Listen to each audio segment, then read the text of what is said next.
आजादी 70 साल, याद करो कुर्बानी।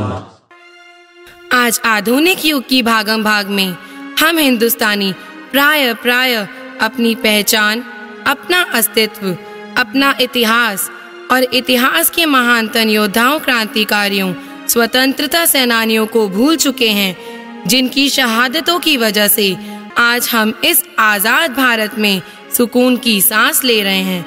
पर क्या यह एहसान फरामोशी नहीं है कि आज हम इन प्रेरणादायी महान आत्माओं को याद भी ना करें, जिनकी वजह से हमें यह जीवन मिला है जिसे हम अपना कह पाते हैं। आज का हमारा यह नाटक एक श्रद्धांजलि है, एक संचेतना है, प्रयास है डीडी ब्लेसिंग स्कूल के नन्हे मुन्ने बच्चों का, जो हमें बताना चाहते हैं हमारा गौरवमय इतिहास कैसा था और कैसे थे हमारे पूर्वज, हमारे स्वतंत्रता सेनानी, हम चाहकर भी जिनका एहसान कभी नहीं चुका सकते। आइए आपको दिखाते हैं किस तरह लाखों बलिदानों के बाद हमें ये आज़ादी मिली। 1857 की क्रांति की ऐतिहासिक पृष्ठभूमि व रूपरेखा पर कुछ प्रकाश डाले बिना इसका मंचन अधूरा ही रहेगा। जिस समय अंग्रेज भारत में व्यापार करने के लिए आए थे, उस समय भारत में मुगलों का शासन था। 1599 ईस्वी में ब्रिटिश व्यापारियों ने भारत व पूर्वी देशों के साथ व्यापार करने के लिए ईस्ट इंडिया कंपनी की स्थापना की थी। 1600 ईस्वी में इंग्लैंड की रानी एलिजाबेथ प्रथम ने इस कंपनी को भारत में व्यापार करने व सशस्त्र नौसेना संगठित करने की अनुमति दे दी, परंतु ये व्यापार बस एक बहाना था। 1757 में अंग्रेजों ने भारत को पूर्णतः गुलाम बनाने की मुहिम तेज कर ली। 1857 ईस्वी में क्रांति का जो विस्फोट हुआ था, वह कोई आकस्मिक घटना नहीं थी। ब्रिटिश शासन के विरुद्ध भारतीय जनता में 250 वर्षों से जो असंतोष चला आ रहा था, उसी का परिणाम थी 1857 की क्रांति। ऐसा नहीं है कि इससे पहले विद्रोह नहीं हुए हैं, परंतु 1857 का विद्रोह एक आर पार विद्रोह था जिसे भारत ना जीत पाया। चलिए चलते हैं 1857 के संग्राम में।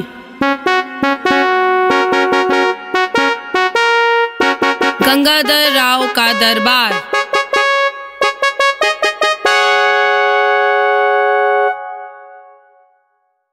प्रणाम राजगुरु, कैसी रही आपकी तीर्थ यात्रा? गंगाधर, तुमने क्या किया? इतना महत्वपूर्ण निर्णय लेने से पहले तुमने मेरी राय लेनी भी उचित नहीं समझी। क्या तुम गोरों की चाल को नहीं समझते? पिछले 4 साल से गोरे झांसी में प्रवेश करने के लिए मेरे तलवे चाट रहे थे और तुमने मेरी गैर हाजिरी में ये मौका उन्हें स्वयं ही दे दिया। राजगुरु, मैं विवश था। मूर्ख, ये वशता नहीं, तुम्हारा राजगद्दी के प्रति अंधा प्रेम है, जिसके निमित्त तुमने अंग्रेजों की दास्तां स्वीकार कर ली है। राजगुरु, मुझे क्षमा कर दीजिए। राजगुरु, नहीं, मुझसे सहन नहीं होगा। अब मुझे झांसी के लिए एक शक्तिशाली वारिस तलाशना ही होगा, जो झांसी के लिए अपने प्राण लगा दे और विदेशी ताकतों के आगे झुके नहीं। इतना कहकर चिंतित राजगुरु झांसी के उत्तराधिकारी की तलाश में निकल पड़ते हैं।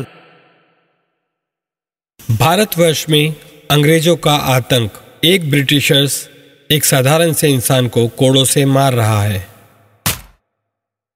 माई बाप क्षमा कर दीजिए। माई बाप, आगे से ऐसी गलती नहीं होगी। मैं समय पे लगान चुका दूंगा। माई बाप। You bloody idiot! तुमको लगान आज ही देना होगा। ठहरो। मनु यह सब देख रही थी, उससे यह सब सहा नहीं गया। उसने अंग्रेज से कोड़ा छीना और लगी अंग्रेज को कोड़ा मारने। हमारे देश में आकर हमें ही मारते हो। मैं तुम्हें नहीं छोड़ूंगी। मैं तुम सबको मार डालूंगी। अंग्रेज मनु के अदम्य साहस के सामने भाग खड़ा हुआ। राजगुरु ये सब देखकर बहुत हर्षित हुए। तभी वहां से नाना और राव की सवारी निकली और मनु भागी नाना और राव की तरफ। मुझे भी अपनी सिखाओ, मैं भी तलवारबाजी सीखूंगी। नहीं, लड़कियां तलवारबाजी नहीं सीखती। जाओ तुम घर का काम सीखो। नहीं, मैं तलवारबाजी क्यों नहीं सीख सकती? मैं गोरों को मारूंगी। मुझे तलवारबाजी सीखनी है। पेशवा बाजीराव द्वितीय का दरबार। और गुस्से में रोते हुए मनु का आगमन। क्या हुआ मेरी मनु को? पिताजी, मैं तलवारबाजी क्यों नहीं सीख सकती? मनु, यह सब लड़कियों के लिए नहीं बना है। ये सब तो बड़े लोगों के लिए बना है, हमारे लिए नहीं। नहीं, मुझे तलवारबाजी सीखनी है और हाथी की सवारी भी करनी है।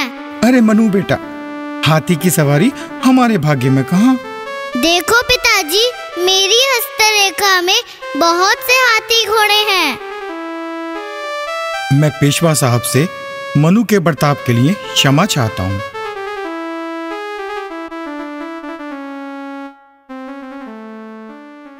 मोरपंथ, मुझे तुम्हारी पुत्री मणिकर्णिका चाहिए। मैं उसे झांसी की रानी बनाना चाहता हूँ। राजगुरु, आप हाथ जोड़कर मुझे शर्मिंदा ना करें। आप झांसी के राजगुरु हैं, आप मुझे आदेश दें। परंतु राजगुरु, मेरी पुत्री केवल 9 वर्ष की है, जबकि महाराज गंगाधर की आयु तो लगभग 50 वर्ष है। वह कैसे झांसी की रानी बन सकती है? मोरपंथ, तुम्हें मनु का विवाह गंगाधर से नहीं, झांसी से करवाना है। झांसी को सी आवश्यकता है। जैसा पेशवा साहब उचित समझे, मैं वैसा ही करूँगा। मोरपंथ, हमें बहुत खुशी होगी यदि हमारी मनु झांसी की रानी बनती है। हमें अभी राजगुरु ने बताया है कि किस प्रकार मनु ने अंग्रेज को मारकर भगा दिया। हम उम्मीद करते हैं कि बड़ी होकर मनु इसी प्रकार अंग्रेजों को संपूर्ण भारत से भगा देगी। जैसी आपकी आज्ञा। गंगाधर राव के दरबार में हेनरी का आगमन। हम इस कार्यक्रम में काम नहीं करेंगे योर हाइनेस। क्यों हेनरी, क्या तुम नहीं जानते कि रानी लक्ष्मीबाई ने हमारे जन्मदिन का उत्सव धूमधाम से मनाने का प्रबंध किया है? योर हाइनेस, आपका जन्मदिन संडे को आ रहा है और संडे को हम लोग काम नहीं करते। हेनरी, क्या तुम नहीं जानते कि तुम झांसी के महाराज गंगाधर राव से बात कर रहे हो? तुम्हारी इतनी हिम्मत कैसे हुई कि तुम महाराज के काम को मना करो? मैं जानती हूँ ये मात्र एक बहाना है। मैं अंग्रेज अफसरों के काले मन को पढ़ चुकी हूँ। 20 जून 1756 को भी एक रविवार ही था जब तुमने सिराजुद्दौला पर हमला किया। 3 जनवरी 1757 को जब तुमने कलकत्ता पर कब्जा किया, वह भी तो रविवार ही था। और अभी 24 मई 1840 को जब तुम्हारी रानी विक्टोरिया का जन्मदिन था, तब तुमने काम क्यों किया? वह भी तो रविवार ही था। तुम झांसी पर अपनी गंदी नजर मत डालो।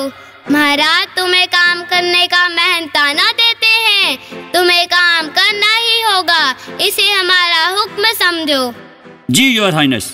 जश्न शुरू किया जाए।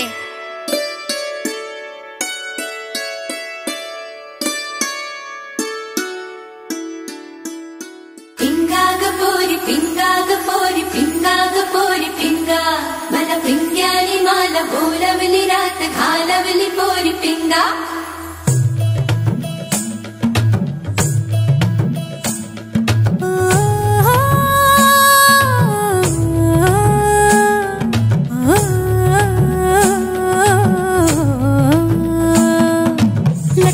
लटपट कमर दामिनी अधर रागिनी हो।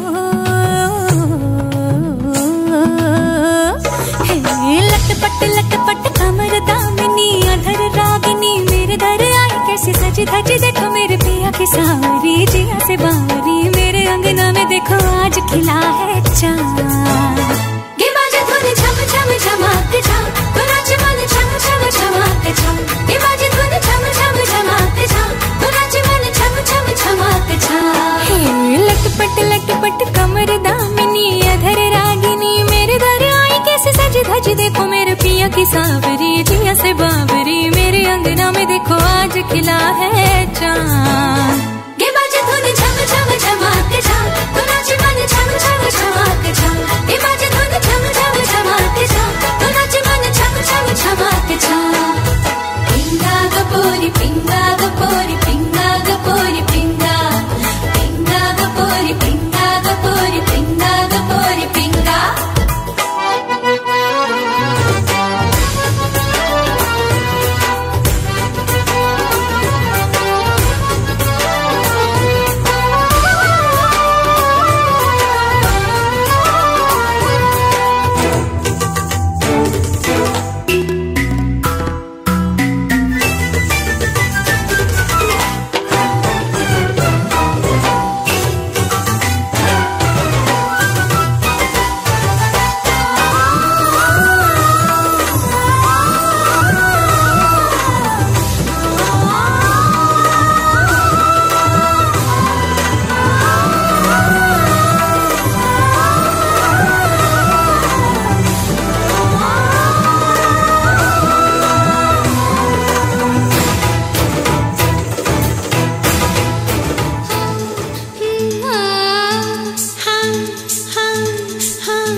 की सांवरी जिया से बावरी मेरे अंगना में देखो आज खिला है चांद। गे बाजे धुन झम झम झमाक झाम, तो नाचे मन झम झम झमाक झाम।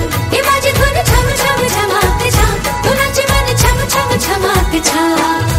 पिंगा गपोरी पिंगा गपोरी पिंगा गपोरी पिंगा, पिंगा गपोरी पिंगा गपोरी पिंगा गपोरी पिंगा, पिंगा गपोरी पिंगा गपोरी पिंगा गपोरी पिंगा, पिंगा गपोरी पिंगा गपोरी पिंगा गपोरी पिंगा।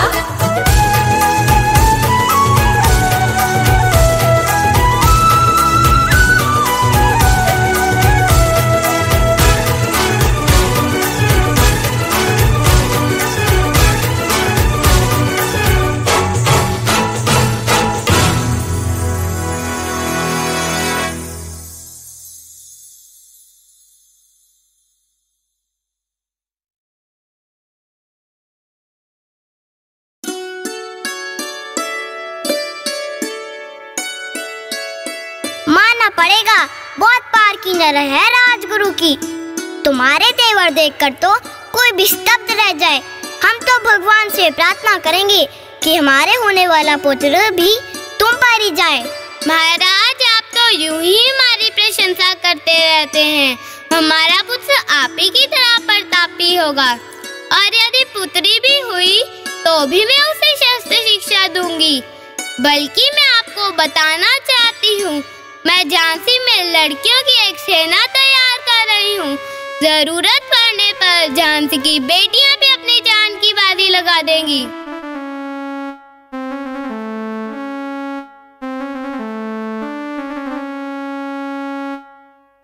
रानी लक्ष्मीबाई के बेटा होता है, उसका नाम दामोदर राव रखा जाता है।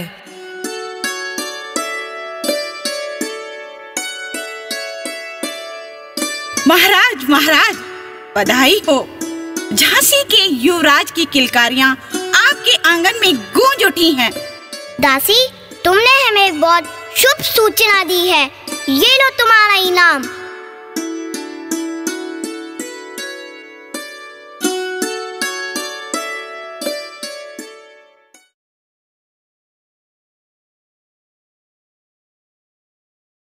महाराज, दामोदर राव का स्वास्थ्य बिगड़ता जा रहा है। वैद्य, तुम कुछ भी करो, लेकिन दामोदर राव को कुछ भी नहीं होना चाहिए। परंतु 4 माह की आयु में ही दामोदर राव का देहांत हो गया।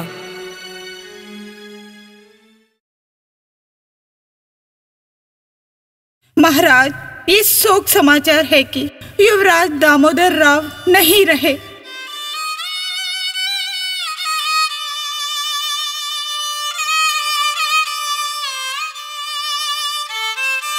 गंगाधर, अब तुम्हारा स्वास्थ्य भी अब सही नहीं है। अंग्रेज इसका पूरा फायदा उठाएंगे, इसलिए तुम अपने जीवन काल में ही अपने उत्तराधिकार की घोषणा कर दो। आप सही कहते हैं। मुझे अपने रिश्तेदार वासुदेव के निवालकर के बेटे को अपना दत्तक पुत्र बनाना ही होगा। आप जाइए और आनंद राव को मेरे दत्तक पुत्र के रूप में ग्रहण करें। मैं उसका नामकरण दामोदर राव के नाम पर रखकर तुरंत ही उसका राज तिलक कर दूंगा। लेकिन गंगाधर राव भी इससे पहले ही देह त्याग देते हैं। सदाशिव निवालकर का रानी लक्ष्मीबाई से झगड़ा। मैं देखता हूँ कि तुम कैसे आनंद राव का रास तिलक करती हो। क्या तुम नहीं जानती, संबंधों के आधार पर मैं झांसी का उत्तराधिकारी हूँ। सदाशिव, अपनी मर्यादा मत भूलो।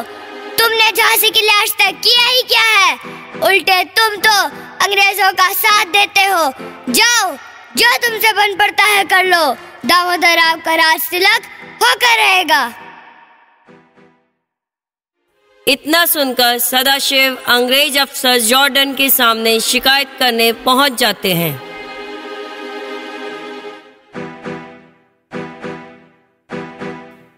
सर जॉर्डन, क्या हुआ आपके नियम का कि रानी लक्ष्मीबाई ने तो आनंद राव को गोद भी ले लिया और कल उसका राज तिलक भी है। अंग्रेज सरकार कुछ ना कर पाए। अगर तुम लोगों ने मेरा साथ दिया होता तो मैं झांसी का राजा होता और मैं सदैव तुम्हारे हित में रहता। सदाशिव, हम तुमको ही राजा बनाएंगे, पर पहले हमें ये राज तिलक रुकवाना होगा। राजगुरु और रानी लक्ष्मीबाई राज तिलक कर रहे होते हैं कि तभी हेनरी अपने एक साथी मेजर एरिक के साथ वहां पहुंचता है।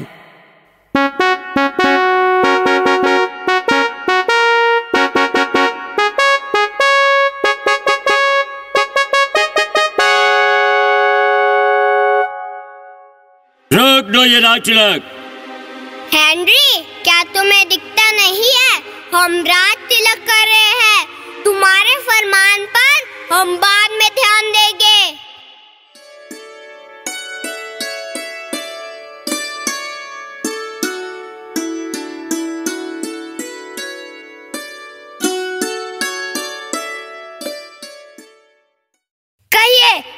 देना चाहते हैं? कप्तान जॉर्डन ने कहा है कि दामोदर राव आपका दत्तक पुत्र होने के कारण हम इसे झांसी का उत्तराधिकारी मानने से इनकार करते हैं। ब्रिटिश रूल के हिसाब से जिस राज्य का कोई उत्तराधिकारी नहीं होता उस पर ब्रिटिश रूल होता है, इसलिए अब झांसी पर ब्रिटिश रूल होगा। मैं अपनी झांसी किसी को नहीं दूंगी। तब हमें झांसी पर अटैक करना होगा। झांसी का बच्चा बच्चा जानता है जो अपनी रक्षा स्वयं नहीं कर सकता, भगवान भी उसकी रक्षा नहीं कर सकते। हम युद्ध के लिए तैयार हैं।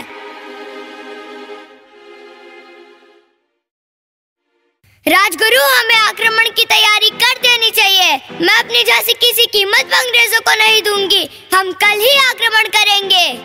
लक्ष्मी, बिना किसी तैयारी के युद्ध आत्महत्या के समान है। तुम जोश में अपना होश खो रही हो।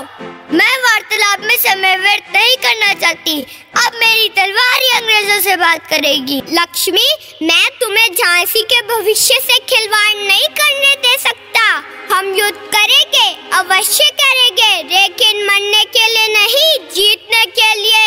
इसके लिए हमें तैयारी करनी होगी। मैं भारतवर्ष के सभी राजाओं को एक साथ लेकर विद्रोह करूंगा ताकि अंग्रेजों को बचने का मौका न मिल सके। मैं आपकी आज्ञा को उल्लंघन नहीं कर सकती। आप मेरे गुरु हैं, मैं आपके साथ हूँ, पर आपसे सहमत नहीं। राज दरबार में सभी राजाओं का आगमन और वह सब मिलकर एक साथ शपथ लेते हैं। हम सब मिलकर अपने अपने राज्य में एक साथ अंग्रेजों के विरुद्ध युद्ध का संघर्ष करेंगे। हर हर महादेव, हर हर महादेव, हर हर महादेव। युद्ध की तैयारी का समय 2 साल रखा गया और 31 मई 1857 को रविवार को ही स्वतंत्रता संग्राम का दिन चुना गया। सभी राजा और झांसी खुद को शक्तिशाली करने लगे। महिलाओं ने भी सेना में भर्ती ले ली। युद्ध के उतावलेपन में और देश के लिए कुछ कर गुजरने की चाह के बीच रोज देशभक्ति की छुटपुट घटनाएं होती रहीं। 9 फरवरी 1857 में इस विद्रोह से पहले मंगल पांडे ने विद्रोह का बिगुल फूंक दिया। मंगल पांडे, जो कि अंग्रेज सेना का बैरकपुर छावनी का पैदल सैनिक था, ईस्ट इंडिया कंपनी की रियासत व राज हड़पने की साजिशों और ईसाई मिशनरियों की धर्म परिवर्तन की नीतियों ने पहले ही मंगल पांडे के मन में नफरत पैदा कर दी थी। उसके बाद जब सेना को एनफील्ड P53 राइफल दी गई, जिसके कारतूस का खोल गाय व सुअर के मांस का बना हुआ था और खोल दांतों से निकालना पड़ता था, अंग्रेजों की ये हरकत मंगल पांडे और उसके साथियों को नागवारा हुई। 9 फरवरी 1857 को मंगल पांडे ने अपने साथियों में अंग्रेजों की इन करतूतों के खिलाफ विद्रोह की भावना भर दी। साथियों, अंग्रेज ना सिर्फ हमारी रियासतों को कब्जे में ले रहे हैं, बल्कि वो हमें जबरन ईसाई बनाने पर तुले हुए हैं। रही सही कसर उन्होंने हमारे हाथ में एनफील्ड P53 पकड़ाकर पूरी कर दी है, जिसके कारतूस गाय व सुअर के मांस से बने हैं। हम अब अंग्रेजों का अत्याचार नहीं सहेंगे। लौटा दो उन्हें ये राइफल। सिपाहियों, उतार लो मंगल पांडे की वर्दी और छीन लो उससे राइफल। यह ब्रिटिशर्स के खिलाफ बगावत कर रहा है। मंगल पांडे आगे बढ़ता है और मेजर ह्यूसन पर फायर कर देता है, जिसका प्रतिकार करने के लिए लेफ्टिनेंट बॉब आगे बढ़ता है, लेकिन मंगल पांडे उसे भी मौत के घाट उतार देता है। तभी कुछ अंग्रेज आगे बढ़कर मंगल पांडे को घेरकर गिरफ्तार कर लेते हैं। मंगल पांडे का कोर्ट मार्शल कर दिया जाए। 29 फरवरी 1857 को 2 ब्रिटिश ऑफिसर्स के मर्डर के जुर्म में यह कोर्ट मंगल पांडे को 18 मार्च 1857 को फांसी का हुक्म सुनाती है। लेकिन ब्रिटिशर्स डर चुके थे। मंगल पांडे रातों रात संपूर्ण भारत का मसीहा बन चुका था। ब्रिटिशर्स ने मंगल पांडे के जनता में बढ़ते कद को देखकर उन्हें 10 दिन पहले ही फांसी दे दी। मंगल पांडे के इस अदम्य साहसपूर्ण कृत्य ने 1857 की क्रांति में जान फूंक दी।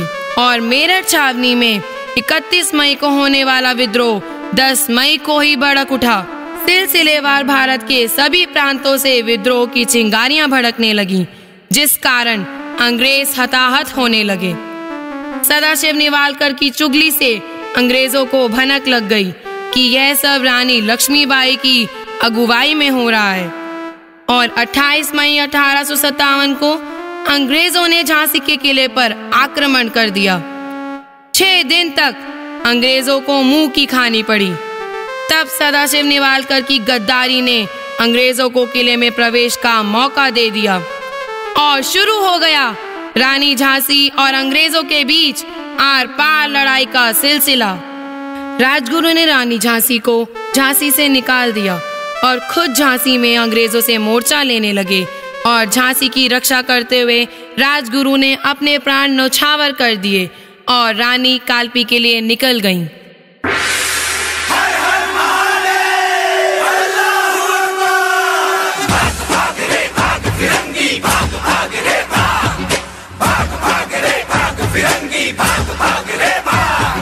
भाग भाग रे भाग फिरंगी, झांसी की रानी आई है, भाल तिलक और हाथ खड़क, दुर्गा है काली माई है। भाग रे भाग फिरंगी, भाग भाग रे भाग भाग रे भाग फिरंगी, झांसी की रानी आई है, भाल तिलक और हाथ खड़क, दुर्गा है काली माई है। भाग रे भाग फिरंगी, भाग भाग रे अश्व चढ़ी प्रचंड विकट, ये मनु है लक्ष्मी बाई है, शोले बरसेंगे अब तुझ पर, तेरी शामत आई है। अश्व चढ़ी प्रचंड विकट, ये मनु है लक्ष्मी बाई है, शोले बरसेंगे अब तुझ पर, तेरी शामत आई है। चपल नयन की धार तो देखो, गज पर भारी भार तो देखो, तेरे शीश को लेने आई झांसी की रानी आई। चपल नयन की धार तो देखो, गज पर भारी भार तो देखो, तेरे शीश को लेने आई झांसी की रानी आई। झांसी की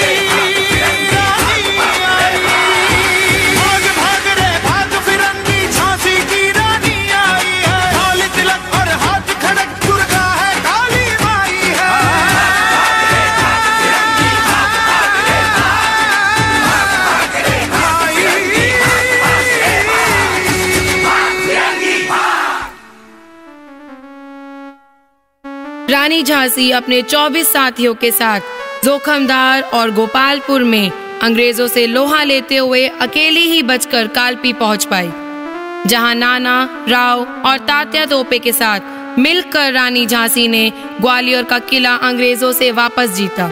दोनों ओर से जमकर नरसंहार हुआ। एक एक कर रानी झांसी के सभी साथी भी मारे गए और रानी भयंकर रूप से घायल हो गई, और मरते समय रानी अपने बचपन के दोस्त शंकर के पास पहुंची। शंकर, शंकर! ये क्या मनु, ये सब कैसे हुआ? शंकर, मेरे पास अधिक समय नहीं है। मुझे बहुत अफसोस है कि मैं अपनी झांसी अंग्रेजों के चंगुल से नहीं बचा पाई, पर मैं नहीं चाहती कि अंग्रेज मेरी मृत्यु के बाद भी मुझे छू पाए। इसलिए शंकर, तुम मुझे अग्नि दे दो। मनु, मैं ये कैसे कर सकता हूँ? शंकर, यह वनु की विनय नहीं, यह रानी झांसी की आज्ञा है। तुम्हें ऐसा करना ही होगा। और शंकर ने रानी लक्ष्मीबाई को झोपड़ी के समेत जलाकर अंशुपूर्ण विदाई दी। इस तरह से 1857 का यह विद्रोह असफल रहा और भारत अपनी गुलामी की बेड़ियां नहीं तोड़ पाया। अंग्रेजों ने विक्टोरिया को भारत की रानी घोषित कर दिया, पर स्वतंत्रता के इस विद्रोह से रानी झांसी और मंगल पांडे जैसे स्वतंत्रता सेनानी इतिहास के पन्नों पर अपना नाम अमर कर गए। 1857 के विद्रोह के बाद भारतीय जनमानस का मन टूट चुका था, लेकिन आज़ादी की ख्वाहिशें मरी नहीं थी। जनता अपने स्तर पर अलग अलग जगह पर विद्रोह करती रही, जैसे स्थाल जाति का विद्रोह, सिखों का कूका विद्रोह, वासुदेव बलवंत फड़के का मुक्ति प्रयास, चाफेकर बंधुओं का चाफेकर विद्रोह। इस विद्रोह में पुणे के दामोदर हरि चाफेकर, बालकृष्ण हरि चाफेकर और वासुदेव हरि चाफेकर बाल गंगाधर तिलक के संरक्षण में कई अंग्रेज अफसरों को मार डाला। सन 1900 तक इन सभी आंदोलनों को अंग्रेज सरकार ने सफलतापूर्वक दबा दिया, पर 1905 से आजादी के परवानों का एक नया आगाज हुआ, जिसके पुरोधा रहे विनायक दामोदर सावरकर, जो बाद में वीर सावरकर के नाम से प्रसिद्ध हुए। आजादी के नए परवानों ने आजादी की अलग भारत के साथ साथ ब्रिटिश में भी जला दी। वीर सावरकर के साथी मदन लाल ढींगरा ने लंदन जाकर एक अंग्रेज अफसर को गोली मार दी और शुरू हो गया गदर पार्टी का विद्रोह, जो पहुंचते पहुंचते पहुंचा भगत सिंह के युग में। मिस्टर दिलबाग, मुझे पता चला है कि अजय सिंह तुम्हारा भाई है। वो हमारी सरकार के लिए बहुत डेंजरस हो गया है। ओ कुछ नहीं साहब, वो पागल हो गया है। तुसी चिंता ना करो, मेरे लायक कोई सेवा हो ता दसो। दिलबाग समझाओ उसे, हमारे लिए काम करे, इसी में उसका फायदा है। जी साहब।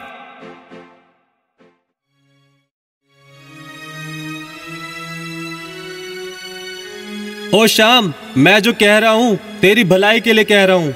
अजीत सिंह की बातों में मत आ, अंग्रेज सरकार हमारे हक में है। जा अपनी पगड़ी रख दे साहब के पैरों में और तेरा कर्जा माफ कर देंगे।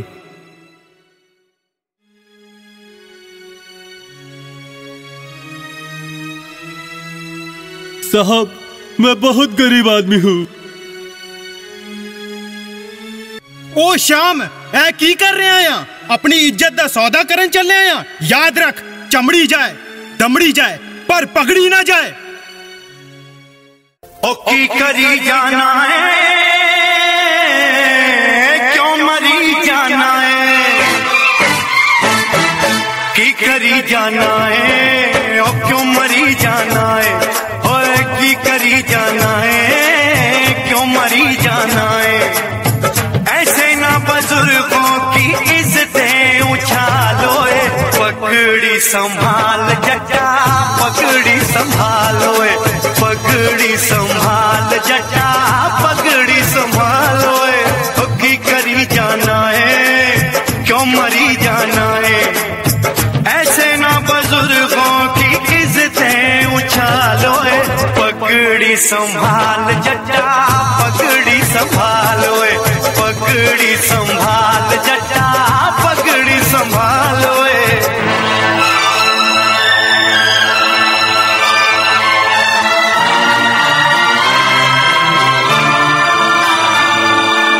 हल चलाए तूने, ओए तूने फसल उगाई, कैसे कोई ले जाएगा, ये है तेरी कमाई। तोड़ गुलामी की जंजीरें, बेबस होना ऐसे, तू है भारत माँ का बेटा, भूल गया ये कैसे। हो नहीं तू अकेला, हंसी सारे तेरे नाल, पगड़ी संभाल जटा, पगड़ी संभालो, पगड़ी संभाल जटा, पगड़ी संभालो। भगत सिंह और उसके माता पिता के सामने अजीत सिंह को गिरफ्तार कर लिया गया। Arrest him. चाचा, चाचा, ये चाचा को क्यों ले जा रहे हैं? बेटा, हम गोरों के गुलाब हैं। गोरे हमारे देश पर राज करते हैं और जो गोरों के खिलाफ बोलता है उसे गिरफ्तार कर लेते हैं। भगत सिंह खेत में मिट्टी खोद रहे हैं। ओए भगत, की कर रहे हैं? दारजी, मैं बंदूका बोरिया बड्डा होते ए बंदूका नाल अंग्रेजे नु मार छड्डंदा, तेजी चाचा नु धर ले बंदा। ओए पागला, बंदूका भी कदे हो गया ने? भगत आ जनून वेख के मैनू बड़ा डर लगदा है। अस्सी पहला ही स्वर्ण ते अजीत तू खो दिता है, हुण भगत नू नहीं। गांधी जी का टोटल नॉन कोऑपरेशन मूवमेंट का ऐलान।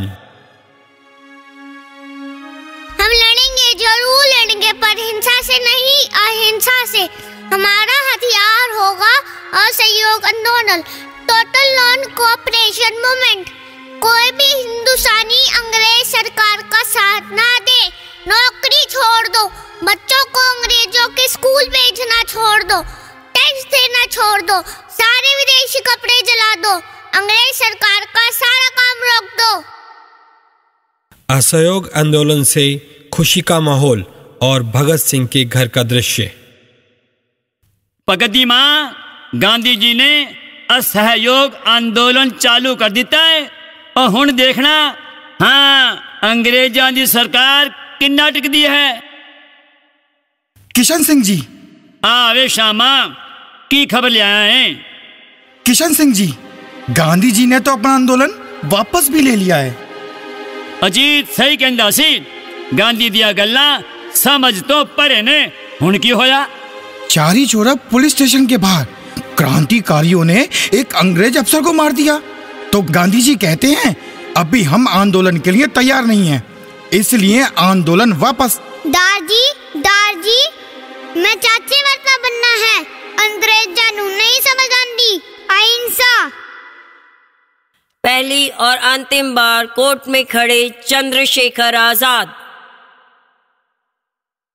तुमने अंग्रेज अफसर को क्यों मारा? क्या नाम है तुम्हारा? आजाद। पिता का नाम? स्वाधीन। घर का पता? जेल खाना। ब्लडी क्रांतिकारी, इसे 15 कोड़े मारे जाएं। भारत माता की जय, भारत माता की जय, भारत माता की जय। भगत सिंह अपने दोस्तों भगवती, दुर्गा और सुखदेव से बात करते हुए। यार चंद्रशेखर आजाद बड़ा वधिया बंदा है, मैं मिलना है देकोल, अंग्रेज भी डर देने है देकोल। मैं भी चलूंगा। सोचना कैसा, हम भी शामिल हो जाते हैं आजाद के गुट में, अंग्रेजों को सबक सिखाने के लिए। और सभी दोस्त चंद्रशेखर आजाद के पास जाते हैं। आजाद भाई, हम भी देश के लिए कुछ करना चाहते हैं ताकि हमारा नाम भी आपकी तरह आजाद हो जाए और भारत माँ भी आजाद हो जाए।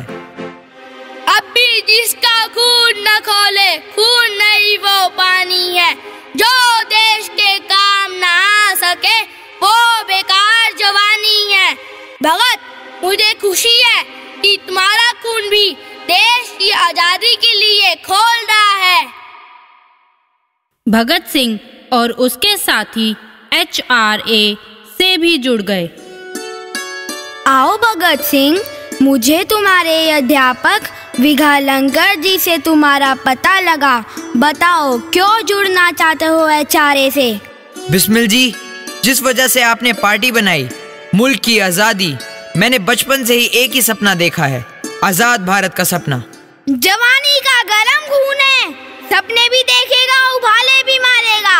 ये क्रांति कोई खेल नहीं, एक एक पल में 100 बार मरना पड़ता है। धरती माँ कहते हो, 2-4 चाबुक में ही मुंह से निकलेगा, उई माँ। खून बहाना कोई बड़ी बात नहीं है बिस्मिल साहब, चाहे वो अपना हो या सामने वाले का। और चाबुक पड़ेंगे क्यों? क्या चाबुक चलाना मुझे नहीं आता? चाबुक हमारे इरादे को बदल नहीं सकता। हम मिलकर इंकलाब को आवाम तक लेकर जाएंगे, आप स्वीकारें या ना स्वीकारें, आजादी हमारा पहला और आखिरी लक्ष्य है। आप सबके विचारों में बहुत देशभक्ति है, खुद चाहे मर जाना लेकिन इसे हमेशा जिंदा रखना। भगत, HRA में मैं राजगुरु आपका स्वागत करता हूँ, हम सब सदैव आपका साथ देंगे। हमें आजादी के लिए नहीं, पूर्ण स्वराज के लिए लड़ना होगा, एक आम आदमी का आजाद भारत। इसलिए लाला जी जो साइमन गो बैक का आंदोलन कर रहे हैं, उसमें हम सबको लाला लाजपत राय के साथ खड़े रहना होगा। लाला लाजपत राय हिंदुस्तान में हिंदुस्तानी शिक्षा का प्रचार प्रसार करते थे। लाला जी का इतना मान सम्मान था कि जहां लाला जी खड़े हो जाते थे, पूरी दुनिया उनके पीछे खड़ी हो जाती थी। साइमन जो भारत में आया था और भारत की सारी शिक्षा प्रणाली को भी खत्म करना चाहता था, लाला जी ने उसके खिलाफ साइमन गो बैक आंदोलन किया। Simon go back, Simon go back, Simon गो आज ही बंद करो अपना आंदोलन, चले जाओ यहाँ से। नहीं, साइमन को हिंदुस्तान छोड़कर जाना ही होगा। अंग्रेज यूं ही भारत का विनाश कर चुके हैं। भारत साइमन जैसे तानाशाह को नहीं सहेगा। Go Simon, go back. Simon go back, Simon go back, Simon go back, Simon go back. Escort आगे बढ़ता है और लालाजी पर लाठीचार्ज करा देता है और लालाजी लहूलुहान होकर गिर पड़ते हैं, जिससे उनकी मृत्यु हो जाती है।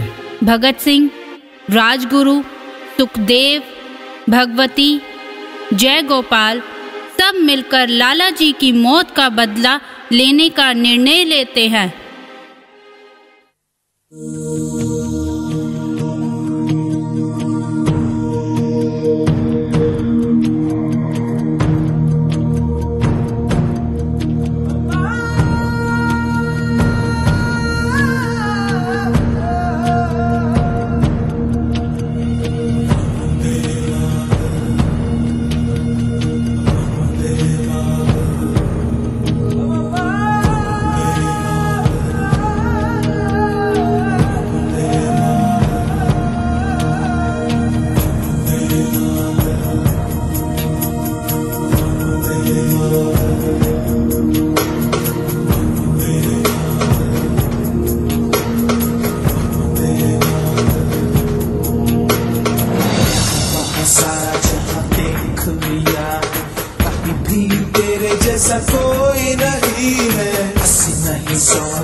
अच्छा नहीं किया। ये लातों के भूत बातों से नहीं मानेंगे। हम लाला जी की मौत का बदला लेकर आएंगे। स्कॉट को मैं मारूंगा? नहीं, हम सब स्कॉट को मिलकर मारेंगे, लेकिन ध्यान रहे कोई पुलिस के हाथ नहीं आएगा, क्योंकि अगर हम पकड़े गए तो ना जाने कितने साइमन और कितने स्कॉट भारत माता को लूटते रहेंगे। चारों ने मिलकर स्कॉट को गोली मारी और भाग गए। ब्रिटिश सरकार दहशत में आ गई और 4 अनजान लोगों के खिलाफ वारंट जारी कर दिया, जिस कारण उन चारों को वहां से भेष बदलकर निकलना पड़ा। पंडित जी देखो, स्कॉट की हत्या के जुर्म में अंग्रेज सरकार ने हमें आतंकवादी घोषित किया है। वो मारे तो कानून, हम मारे तो आतंकवादी। इससे पहले कि गांधीवादी जनता हमें आतंकवादी समझने लगे, हमें अपनी आवाज जनता तक पहुंचानी होगी। भगत, कोई नहीं सुनेगा, सभी गांधीवादी होते जा रहे हैं। ना जाने गांधीवाद के रास्ते पर चलकर कैसे भारत को आजादी मिलेगी। हम आतंकवादी नहीं, हम क्रांतिकारी हैं और ये हम जनता को बता कर रहेंगे। पर यह कैसे होगा? अंग्रेज सरकार बहरी है, उन्हें जगाने के लिए हमें धमाका करना होगा।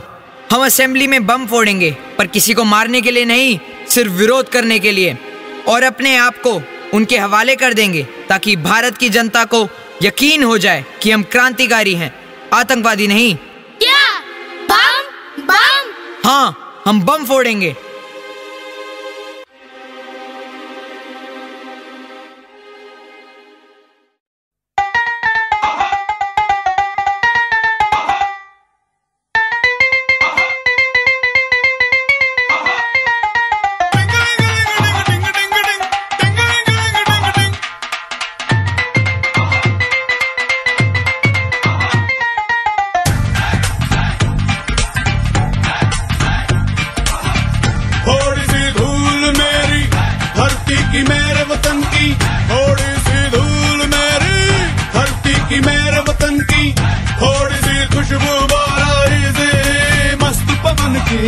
थोड़ी सी धोखने वाली धक धक धक धक धक धक सांसें, जिनमें हो जुनू जुनू वो बूंदे लाल लहू की।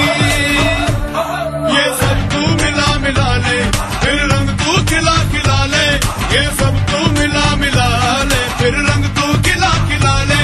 और मोह रंग दे बसंती यारा, मोह तू रंग दे बसंती, मोह मोह तू रंग दे बसंती, मोह मोह तू रंग दे बसंती, मोह मोह तू रंग दे बसंती, मोह मोह तू रंग दे बसंती, मोह मोह तू रंग दे बसंती, मोह मोह तू रंग दे बसंती, मोह मोह तू रंग दे बसंती, मोह मोह तू रंग दे बसंती, मोह रंग दे बसंती, बसंती रंग दे बसंती, मोह रंग दे बसंती, बसंती रंग दे बसंती।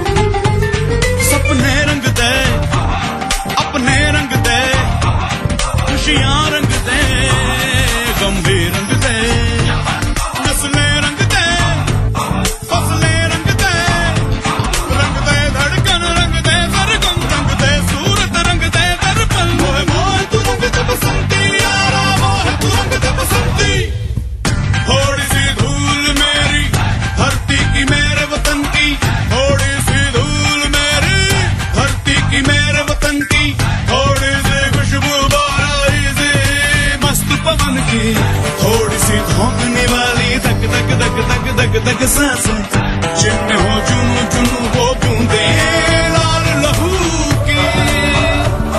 ये सब तू मिला मिला ले, फिर रंग तू खिला खिला ले। ये सब तू मिला मिला ले, फिर रंग तू खिला खिला ले। और मोह तू रंग दे बसंती यारा, मोह तू रंग दे बसंती।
नस नस रंग दे, बचपन रंग दे, चौबन रंग दे, अब देर न कर सचमुच रंग दे, रंगरेज मेरे सब कुछ रंग दे, मोहे मोहे तू रंग दे बसंती यारा, मोहे तू रंग दे बसंती।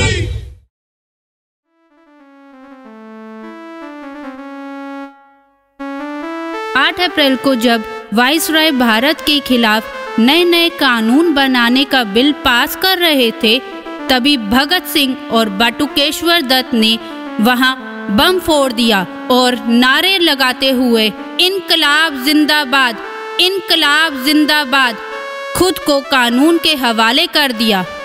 खुद को कानून के हवाले करने के बाद भगत सिंह रातों रात पूरे भारत के नायक बन गए। पूरे देश से प्रतिक्रियाएं आने लगी, जिस पर गांधी जी और नेहरू जी में भी वार्तालाप हुआ। इन गैर जिम्मेदार सरफिरों ने तो आजादी की लड़ाई को और भी मुश्किल बना दिया है। इस तरह की हरकतों से माहौल खराब हो रहा है। भगत सिंह, राजगुरु और सुखदेव कोर्ट में जज के सामने लाए जाते हैं। This is a case on you that you have plotted a bomb in assembly to harm people. हम किसी को मारना नहीं चाहते, हम सिर्फ आजादी चाहते हैं। लेकिन अंग्रेज सरकार बहरी है, उसे जगाने के लिए इस धमाके की जरूरत थी, इसलिए हमने बम वहां फेंका जहां कोई नहीं था। This is recommended that they don't want to hurt human lives, but they have admitted that the bomb was thrown with an intention. Therefore, the punishment will be given. Bhagat Singh और उनके साथियों को पकड़कर जेल में डाल दिया गया। भगत सिंह की तरकीब काम कर गई और पूरा भारत भगत सिंह बन जाना चाहता था। अहिंसावादी धड़ा भी भगत सिंह की आंधी में बह गया। नेहरू जैसे नेता भी घबरा गए कि जनता गांधी को छोड़कर भगत का साथ दे रही है। गांधी जी, सब लोग भगत सिंह के पीछे हो रहे हैं। भगत सिंह की पूर्ण स्वराज्य की मांग को पूरे देश का समर्थन मिल रहा है। हमें कुछ करना होगा। पूर्ण स्वराज? हाँ, हमें हमारा देश अब पूरी तरह से आजाद चाहिए। इस बीच जय गोपाल गद्दारी कर गया। उसने खुद को अंग्रेजों के चंगुल से बचाने के लिए कैप्टन स्कॉट के मर्डर की पूरी कहानी अंग्रेजों को बता दी, जिससे आजाद, भगत सिंह, सुखदेव और राजगुरु पर हत्या का मुकदमा चलाया गया। पर आजाद तो आजाद थे, उन्हें कहाँ कोई पकड़ सकता था। आजाद गांधी जी के पास भगत सिंह, सुखदेव और राजगुरु को बचा लेने की अपील करने के लिए गए।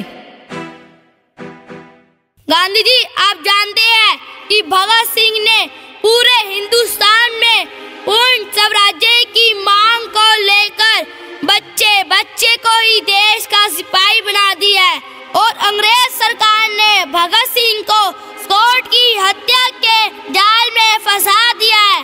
अंग्रेज सरकार उसे जरूर फांसी दे के रहेगी। तो इसमें हम क्या कर सकते हैं? गांधी जी, अंग्रेज सरकार आपकी बात सुनती है। आप चाहे तो भगत सिंह, राजगुरु और सुखदेव को बचा सकते हैं। नहीं, मैं किसी हिंसावादी का साथ नहीं दे सकता। यदि उन्होंने हत्या की है तो उन्हें दंड मिलना ही चाहिए। आजाद गुस्से में वहां से निकल जाते हैं। उनके निकलने की मुखबरी पुलिस को कर दी जाती है। आजाद का सामना पार्क में पुलिस से होता है। दोनों ओर से गोलियां चलाई जाती हैं। चंद्रशेखर आजाद की जांघ में पुलिस की एक गोली लग जाती है। जब चंद्रशेखर आजाद के पास गोलियां खत्म हो जाती हैं तो वो अपनी प्रतिज्ञा को रखने के लिए आखिरी गोली खुद को मार लेते हैं। पंडित, तुमको पुलिस ने चारों तरफ से घेर लिया है। अगर खुद को जिंदा चाहते हो तो हथियार डाल दो। आजाद पैदा हुआ था, आजाद ही मरेगा। मुझे कोई पुलिस नहीं पकड़ सकती।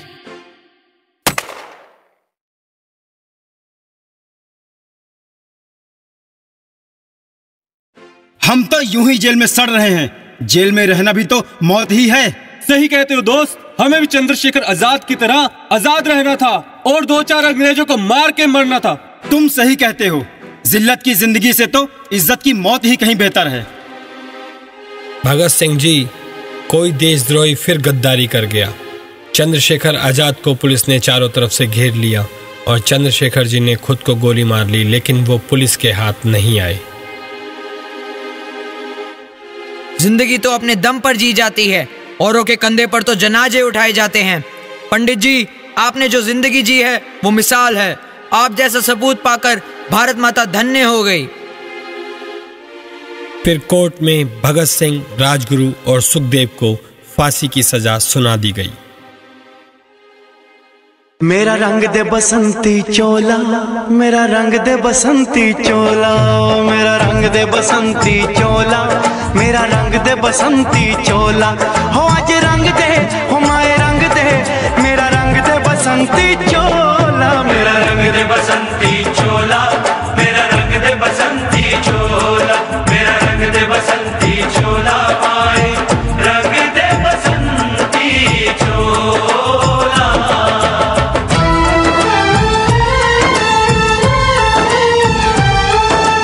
आजादी को चली बहाने दीवानों की टोलियां, आजादी को चली बहाने दीवानों की टोलियां, खून से अपने लिख देंगे हम इंकलाब की बोलियां, हम वापस लौटेंगे लेकर आजादी का टोला।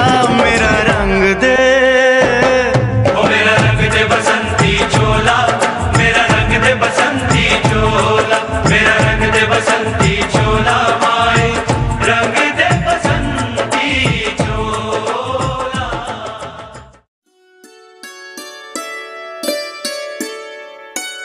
इस तरह इस तिरंगा यात्रा में आज़ादी के सभी मसीहा आते गए और जाते गए।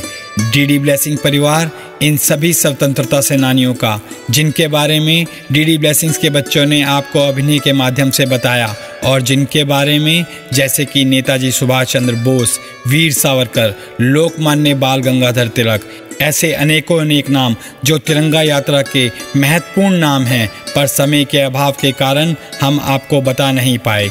उन सभी का तहे दिल से अभिनंदन व सम्मान करता है।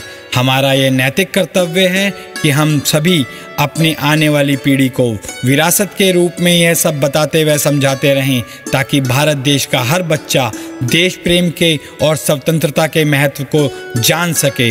आइए देखते हैं तिरंगा यात्रा। आप सभी का हार्दिक धन्यवाद।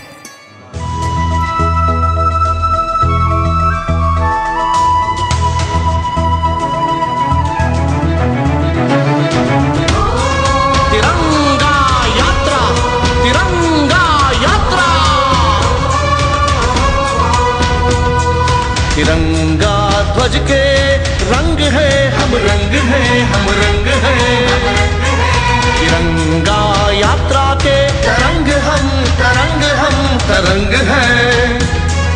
लाखों देश भक्तों ने दिया त्याग है, लाखों देश भक्तों ने दिया त्याग है, उस त्याग ने किया देश को आजाद है। सुवर्ण युग है, त्रिवर्ण योग है, सुवर्ण योग है, त्रिवर्ण योग है। तिरंगा ध्वज के रंग है, हम रंग है, हम रंग है, तिरंगा यात्रा के तरंग हम, तरंग हम, तरंग है।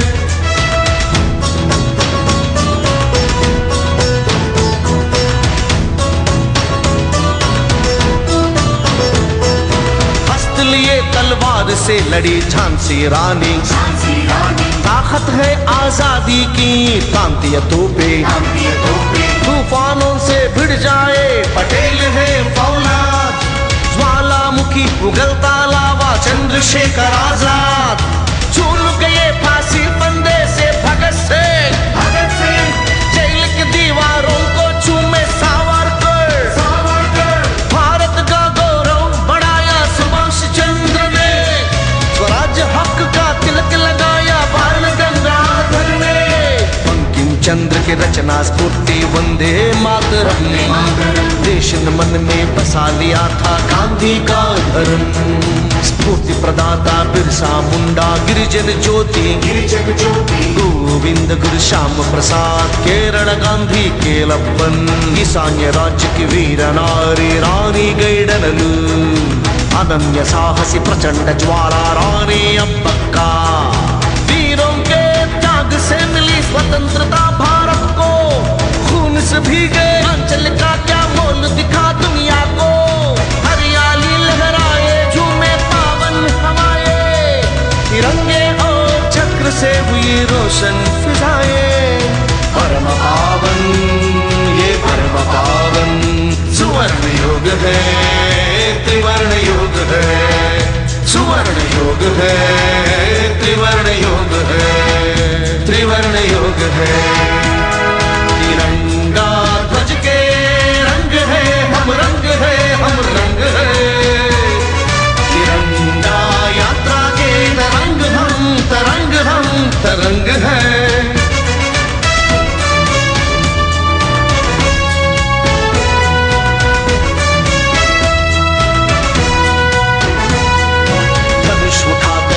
खड़े कलयुग राम अल्लूरी। दुकुक सेना तान दिखाया टंगुटूरी। धर्माग्रह की आग दिखाया वीर पांड्या कट्टबोम्मा। तिरंग झंडा सृजन किया पिंगल वेंकैया। मौलाना नाना साहेब अली बेसेंट नेहरू जी। जयप्रकाश गफ्फार खान भारत कोकिला सरोजनी। कई देशभक्तों ने दी अपनी कुर्बानी। तिरंगा यात्रा ने सबकी याद दिलाई। आसेत हिमाचल सौराष्ट्र अरुणाचल। अंबेडकर की राह पर एकजुट हो जाएंगे। प्रधान मोदी के नेतृत्व में प्रगति पथ पर जाएंगे। पग पग से मिले डग डग से मिले दिल दिल से मिले हम सारे मिले। पग पग से मिले डग डग से मिले दिल दिल से मिले हम सारे मिले। तिरंगा यात्रा में हम सब मिले। तिरंगा यात्रा में हम सब जुड़े। तिरंगा ध्वज के रंग है हम रंग है हम रंग है। तिरंगा यात्रा के तरंग हम तरंग है। लाखों देश भक्तों ने दिया त्याग है। लाखों देश भक्तों ने दिया त्याग है। उस त्याग ने किया देश को आजाद है।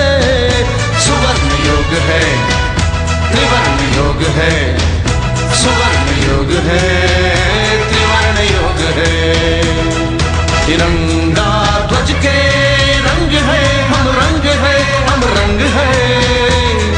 तिरंगा यात्रा के तरंग हम तरंग है। तिरंगा यात्रा तिरंगा यात्रा तिरंगा यात्रा तिरंगा यात्रा तिरंगा यात्रा तिरंगा यात्रा। आजादी 70 साल याद करो कुर्बानी।